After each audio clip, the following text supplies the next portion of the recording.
Oh, there's one other thing that I do have to do, because I got an email from some of the folks that read my channel because their own law professors don't teach things properly. And they said, Professor Rose, we don't believe that you actually have a class in the room. We think that you're just talking to people. You're talking, to an empty room. In fact, we're not even sure that you're a law professor. We just think you're a psychotic man who, for some reason, wants to create a YouTube channel, making himself out to be an expert. So there's my class. I have proven that I actually, in fact, do have a class. We still good on the head, or do I look like a nut now? We're good? All right. So what I'm going to do this morning is talk to you about standing before we begin our discussion about cats. And I'm going to give it to you from a black letter law perspective as opposed to making you engage and analyze. But my goal is to sort of set the stage for what this issue is and why it's important. Now, last class period, we talked about the exclusionary rule and how, we talked about the exclusionary rule and the way in which the court now excludes evidence that proves guilt because of a constitutional violation. Well, that's a really interesting concept, but the question that really flows from that is who has that right? Who has that ability to properly raise that issue at trial? And you should have learned in constitutional law the concept of standing. How many of you have had con law at this point? Did you talk about standing in constitutional law? Yes. Okay, so standing is one of those foundational issues in the law. If I don't have the right to assert the claim, I don't have the standing to go forward. So what became the question after they developed the exclusionary rule was who can claim it? Who can claim it? Who has standing? And standing is a really interesting animal because the way in which you take standing apart has a huge impact on who can and who cannot get into court. So let me give you an example. This is a teaching example that I like to use because it comes from one of the cases that actually established standing, and it's also a question that shows up over and over again on the multi-state bar examination. We got a dude sitting on the street corner and he's selling drugs. It can be crack, it can be cocaine, it can be methamphetamines. It won't be weed anymore because the government's going to be selling that soon. But it's going to be something like that, right? He's selling drugs, and that's dude Bobby. And Charlie comes up and buys drugs from Bobby. And then Charlie gets in his car and he takes off down the road. And Charlie does something stupid, and the cops pull Charlie over. But the cops don't have probable cause. They just don't like the way Charlie looks. And so they search Charlie's car without probable cause, and they find the drugs that Bobby stole, that Bobby sold to him. So we kind of got that fact pattern in our heads, right? Would you all agree that Charlie could clearly use the exclusionary rule to keep those drugs out against himself at trial? He was the one who was driving the car. Well, what about Bobby, the guy who sold Charlie the drugs? Should Bobby be allowed to raise that issue? I have a question. Were the drugs in sight? That they can see the drugs? No, I said there's no probable cause, there's no exception. The cops violated Charlie's constitutional rights when they made the stop. That makes the question easy, right? The cops have violated the constitutional rights. So if the cops have violated Charlie's constitutional rights, can Bobby, the guy who originally sold the drugs, assert that constitutional violation to apply the exclusionary rule? In other words, I'm asking, how broad does standing go in criminal activity when the police violate someone's constitutional rights?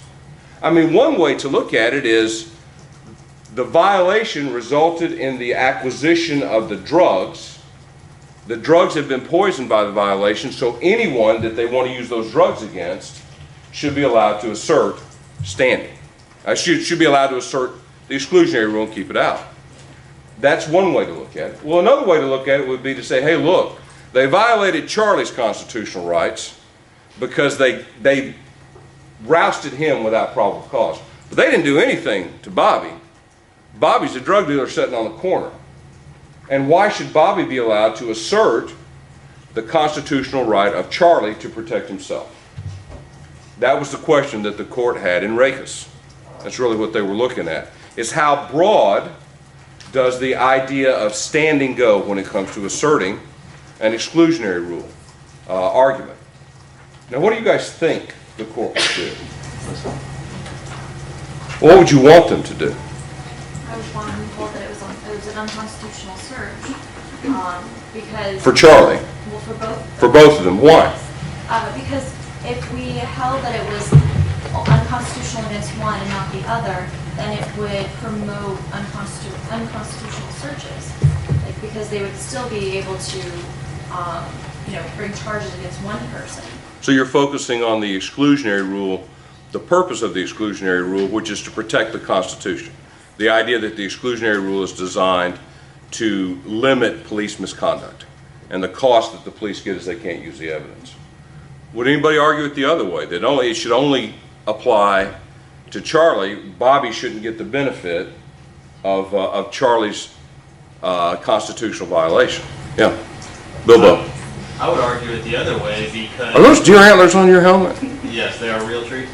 Real tree. Oh, so maybe I should start calling you Legolas. All right, go ahead.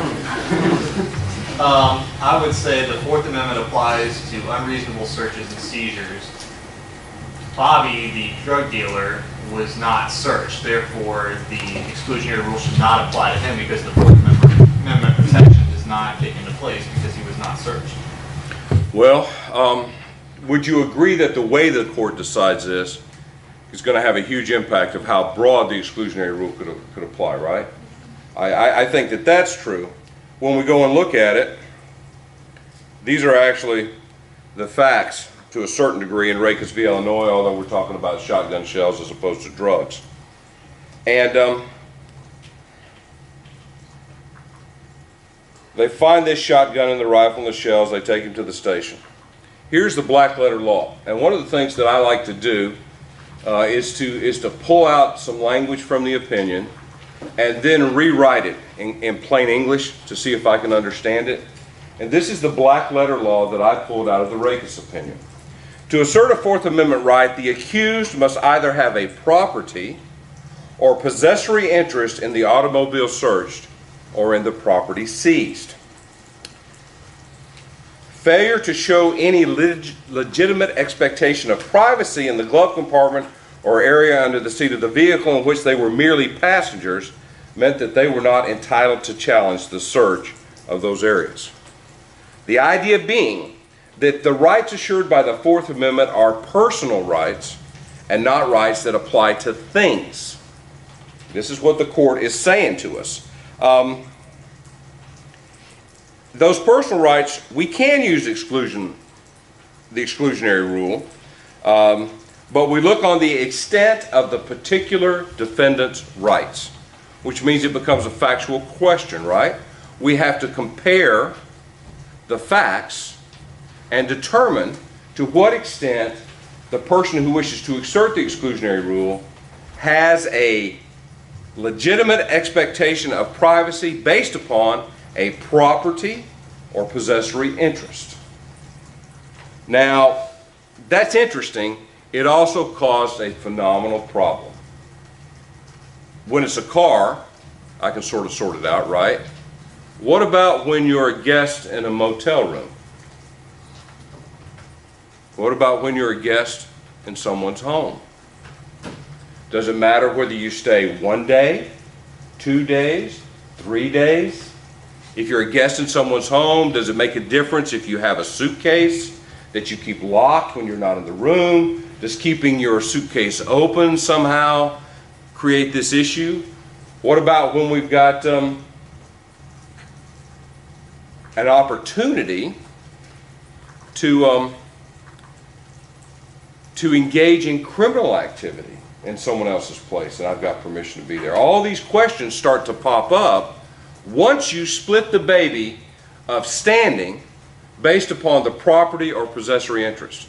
Now, the court was brilliant from a practical perspective when they came up with Rakas v. Illinois. It's a Rehnquist opinion.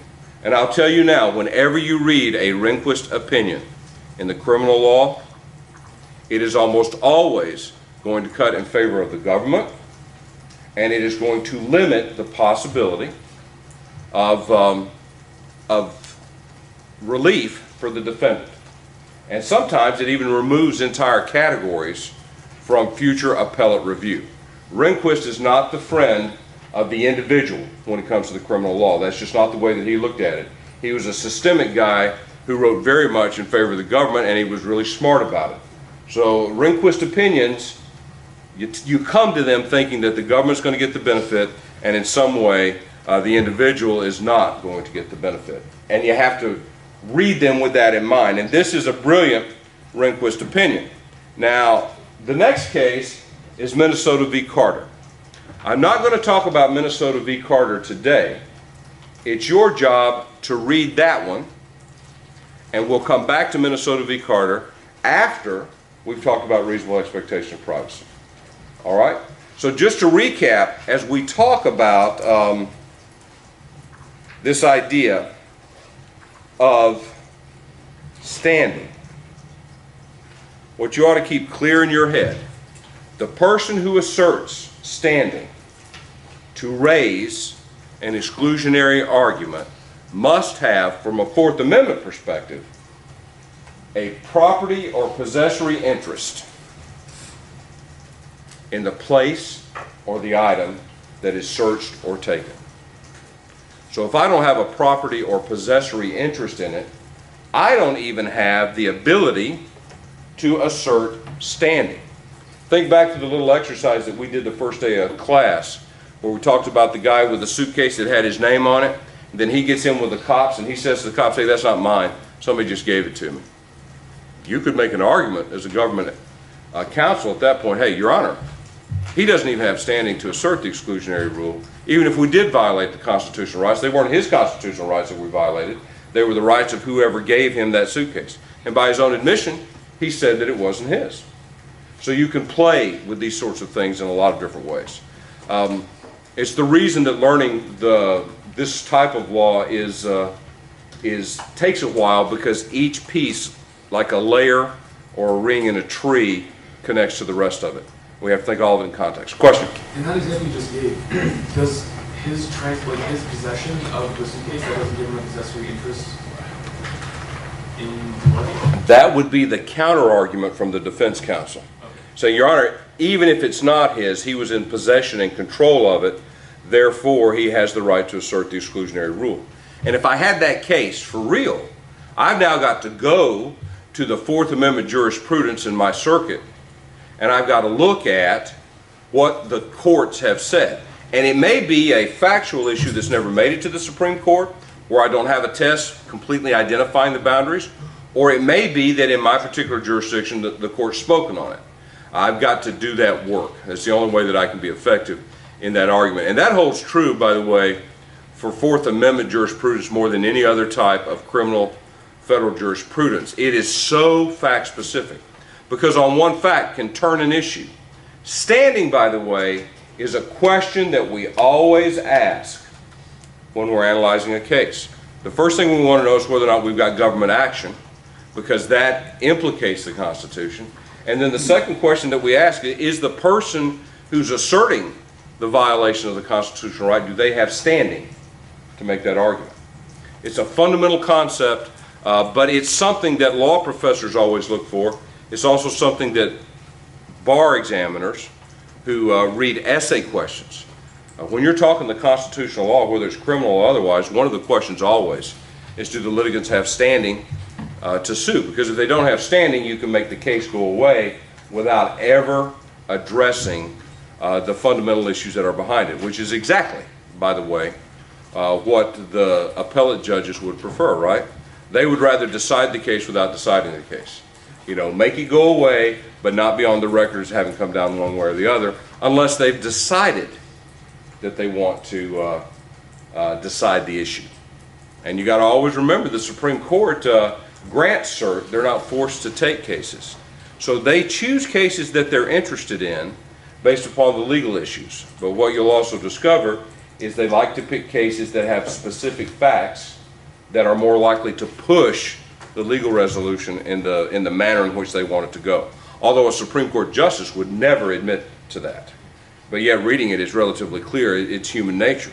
You're not going to find any cases about pedophiles that support the expansion of the exclusionary rule, because nobody likes folks who have sex with children. So they're never going to pick that factual case. And it's just one of the vagaries of the law that are interesting. So that's standing. I wanted to make sure you see it, and I wanted to show you. You'll notice I went through the checklist of questions that I always have in my mind when we're looking at any of these cases. And these 7 questions are kind of what I expect you to sort of pick apart as we do them, because that will be helpful to you, and it's helpful to all of us in sort of getting ourselves focused on what's going on.